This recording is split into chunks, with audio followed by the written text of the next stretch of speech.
Cinema துறையில கிட்டத்தட்ட ஒரு 37 படங்கள் பண்ணியிருக்கேன். ஓகே. ஹிந்தி ஃபர்ஸ்ட்டு ஹிந்தியில பண்ணியிருக்கேன், தமிழ்ல பண்ணியிருக்கேன், தெலுங்குல பண்ணியிருக்கேன்.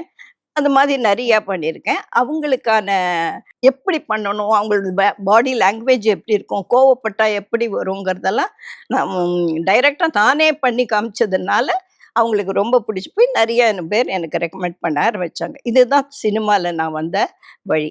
ஆனா சொல்லிக் குடுக்கும்போது கொஞ்சம் சில பேர் சீக்கிரம் பிடிச்சிருந்தாங்க, சில பேர் சீக்கிரம் பிடிச்சுக்க முடியல. இதெல்லாம் கொஞ்சம் "எனக்கு முடியல மேடம்" அப்படின்னாங்க. அப்ப அவங்களுக்கு தகுந்த மாதிரி மோல்டு பண்ணி குறைச்சு பண்ண வச்சதெல்லாம் உண்டு. இந்த நேரத்துல நான் மொழி ஜோதிகாவ சொல்லணும். ம். ஏன்னா, அவங்க அந்த ஸ்பீடு வேணும். ம். ஏன்னா கத்துக்கிறது பெரிய பெருசில்ல. அத செய்யும்பொழுது அதனுடைய ஏன்னா ஒரு எக்ஸ்பீரியன்ஸ்டு கேரக்டர்.